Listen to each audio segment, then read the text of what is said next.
Jamaah. Oh, supaya mendengarnya. Assalamualaikum warahmatullahi wabarakatuh. Perkenalkan, saya Marsha dari daerah Trani. Saya di sini akan menjelaskan tentang diagnosis jiwa melalui critical thinking, komunikasi antara hamba dan Rohnya, tesis Nabi Ibrahim, model pembaharan Nabi Ibrahim, dan ajaran nasionalisme Nabi Ibrahim. Diagnosis jiwa melalui critical thinking.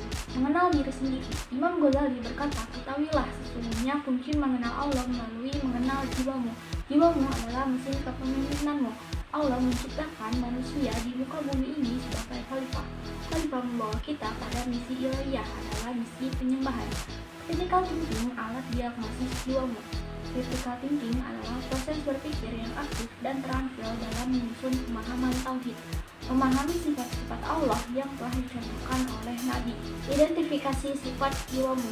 Tes cermin. Jika bercermin, lakukan evaluasi dengan berpikir dan kritis tentang akhlakmu. Tatkala bercermin, kita berdoa pujian kepada Allah yang telah membaguskan wajah kita. Selanjutnya meminta akhlak kita dibaguskan. Berjanjilah kepada Allah untuk melakukan pembaruan akhlakmu. Kenali penyakitmu. 7 penyakit hati. Amal hamba naik ke langit. Langit 1, tertolak amal hamba yang suka mengumpat. Langit 2, tertolak amal hamba yang mengharap keduniaan. Langit 3, tertolak amal hamba yang sombong. Langit 4, tertolak amal hamba yang ujub. Langit 5, tertolak amal hamba yang hasud. Langit 6, tertolak amal yang tidak pernah ada rasa kasih sayang.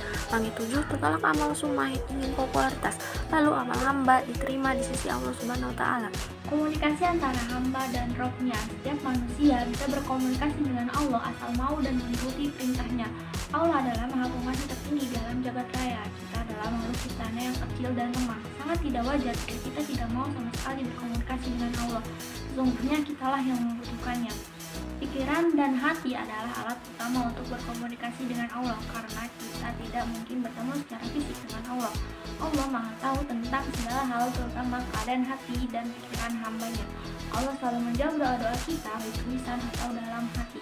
Sholat dengan khusyuk dan benar adalah perintah yang wajib kita laksanakan sebagai bentuk kita berterima kasih dan cara berkomunikasi dengan Allah.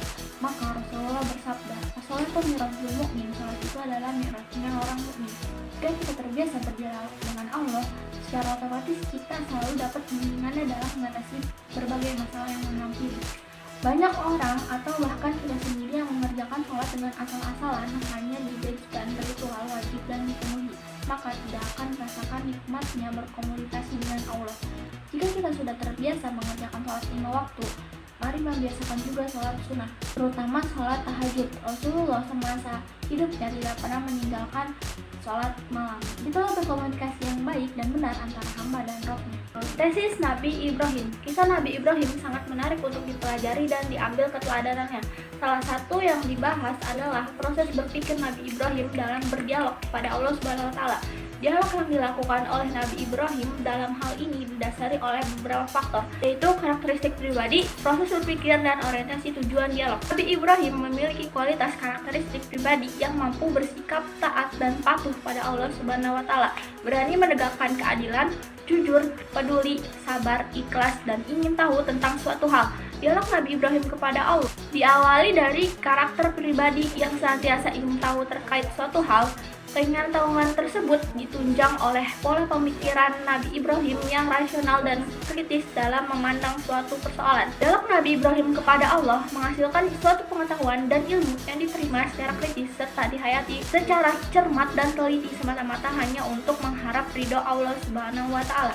Pola pikir rasional dan kritis dari Nabi Ibrahim mengajarkan kepada manusia bahwa dalam upaya menemukan Allah tidak harus melihat dari panca indera, melainkan juga dapat melalui pengamatan dan perenungan atas ciptaannya. Nabi Ibrahim merupakan pribadi yang sangat konsisten dalam menggunakan pendekatan dialog sebagai cara untuk menyikapi berbagai permasalahan. Oleh karena itu, karakter, pola pikir, tujuan, dan makna tersirat dalam dialog Nabi Ibrahim kepada Allah dapat dijadikan teladan bagi manusia untuk menyelesaikan berbagai persoalan kehidupan. Model pembaruan Nabi Ibrahim. Nabi Ibrahim merupakan role model atau figur pembaru ideologi bangsanya yang berangkat dari keyakinan dengan motivasi pergerakan karena dilandasi dengan keimanan dan nilai-nilai tauhid sudah melebur dengan asmanya. Maka setiap langkah perjuangan atas nama Allah bukan bermotifkan harta dan jabatan, namun Pembaruan dimulai dari diri sendiri, keluarga, masyarakat, serta berujung dalam bangsa dan negara. Syirik pada zaman Nabi Ibrahim sering ditunjukkan kepada seseorang yang menyembah berhala.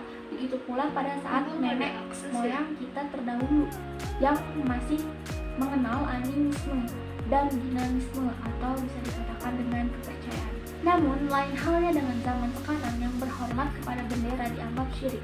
Berhormat kepada bendera semata-mata bentuk nasionalisme diri kita kepada pahlawan yang telah berjuang mendapatkan kemerdekaan bangsa.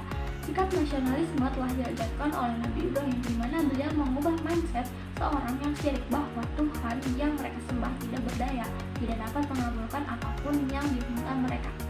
3 karakter penting Nabi Ibrahim yang patut kita tiru dan implementasikan adalah insan yang patuh kepada Allah, selalu bersyukur atas nikmat serta insan yang senantiasa membangun kebaikan dunia yang akan mendapatkan kesolehan di akhirat kelak.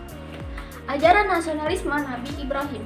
Al-Quran tidak menyebutkan cinta tanah air secara jelas, namun nilai-nilai cinta tanah air merupakan bagian dari kandungan Al-Quran. Di antara nilai-nilai tersebut, sebagaimana yang telah dicontohkan oleh Nabi Ibrahim tentang kepeduliannya terhadap Mekah sebagai tempat tinggalnya.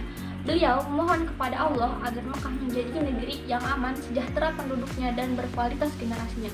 Istilah nasionalisme belum muncul pada zaman Nabi Ibrahim, tetapi karakter nasionalis telah ditunjukkan oleh Nabi Ibrahim dalam doanya. Karakter inilah yang harus dimiliki oleh setiap warga negara, khususnya Indonesia.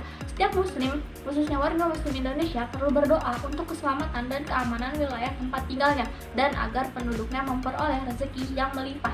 Ini bertujuan untuk mewujudkan konsep negeri yang thayyibatun wa rabbun ghafur. Sekian penjelasan dari saya, kurang lebihnya mohon maaf. Wassalamualaikum warahmatullahi wabarakatuh.